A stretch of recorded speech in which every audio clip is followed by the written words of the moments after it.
guys, welcome to my channel. If you haven't subscribed, hit on the subscribe button. I honestly lost my previous account, but this is a very new one, so please do subscribe and enjoy. Today I'll be sharing a very sad story of mine that happened in 2009, and you love it. So just stay back, relax and enjoy. Today's program is actually sponsored by Quench Mineral Water. So Quench Mineral Water is a purified water and it's a product of IMG Ghana. You love it. If you want more, just send me a direct message. So I said I wanted to share a very sad story of mine, but this happened in 2009, back then when I was in SHS 3. Okay, so we were in school one day and I think someone came to call me at the dormitory that I have a visitor. And since I went to school, no one has ever paid me a visit before, not even my mother. So I was a bit surprised. So I actually went out to see the person. When I got to where the Samahad is, I saw a very tall guy, and the guy just mentioned my name, my full name, Belinda Sintim Abuaji. I was like, wow, then this guy knows me very well. And then he mentioned my school mother's name and told me that my school mother said he should bring me a pop for exams, students and a pop, you know. So I was like, really, where's my school mother? And then she mentioned my school mother's name and mentioned where she's schooling. I think she was in university by then. So everything the guy said was true, it was accurate, it was you would believe it if it were to be you. So I said, okay, so where is the exam papers, the pre-exam papers or the APO? So he said he has it on his phone, so he's going to transfer. I don't know where my mind was back then, so I don't know. He said he wanted to transfer it onto a new phone or onto a phone for me. So he requested for a phone, but I didn't have phone but then I have a couple of friends who were using phone back then. So I just went to my friend to take her phone to actually go for the airport. So when I sent the phone to the guy told me that the memory is very small and that he will need extra phone. So I said, where am I going to get this phone? I told him, no, please, I don't use phone at school, and even this is for a friend. I had to beg my friend before getting the phone, so there's no way I could get another.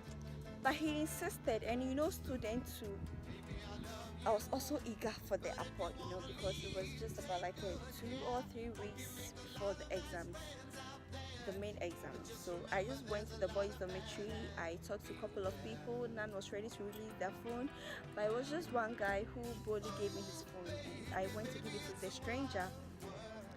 Then the stranger then again said, 10 phone, so the memory is small, so I should go for another phone, which happens to be the third phone. I was like, no, please, I'm sorry, but I can't get a third phone for you. So he said, okay, then he will manage and put the questions on the phone for me. So I said, okay, fine, that's cool.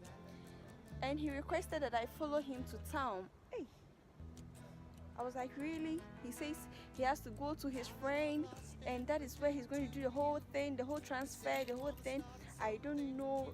I was young, very young then, so everything the guy said, I actually believed it, and I followed him to town. Odan, Odan to be precise. So we just went to town.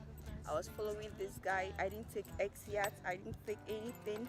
I didn't tell my friends. I just went to the dormitory to change my dress. They asked me where I was going. I never listened to anybody. I didn't mind anyone. I just went. I just followed the guy.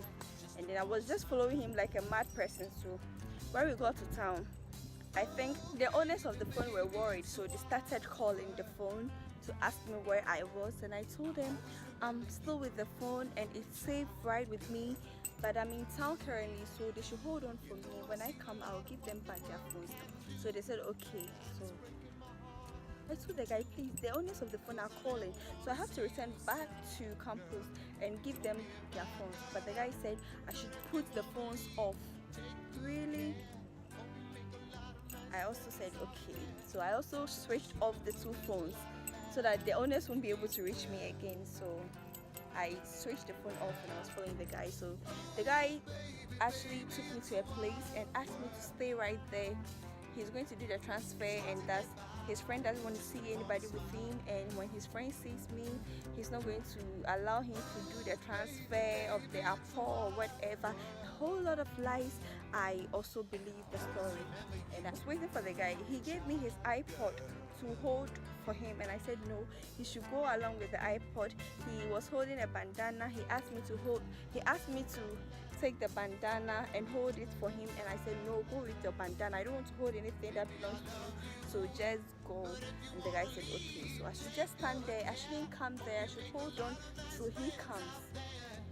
So I was standing there, I was actually waiting for him, and all of a sudden I saw some of our students passing, and I went to hide. I didn't want anybody to see me.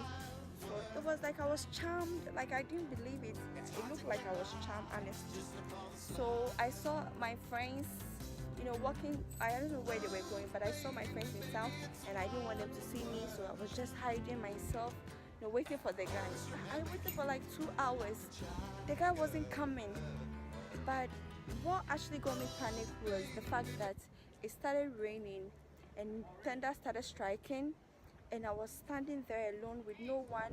He never came to say anything to me, so I was actually waiting for him to come.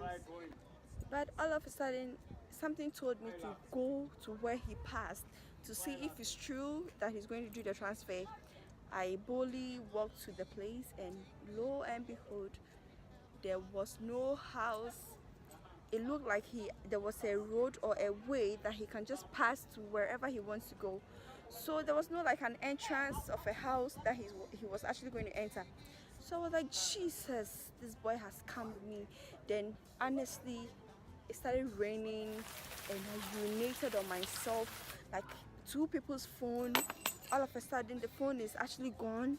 I tried looking for this guy, I didn't see him. I was asking people, please, have you seen this tall guy here? They said no, everyone was like no, and I started shivering, I started shaking. So I said okay. I met a couple of guys. They actually they saw how stranded I was, so they actually came to me to talk to me, walked with me to town to see if we would see the guy, but the guy was nowhere to be found. We couldn't see the guy, so the guy had left already. So now it was time to go back to campus to tell the owners I've misplaced their phone. I didn't know how I was going to share this story to them. I was actually I was shaking. I didn't know how I was going to break the news to them that I've actually lost their phones. Whew.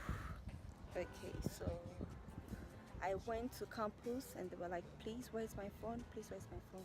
I told them, see, this is what happened.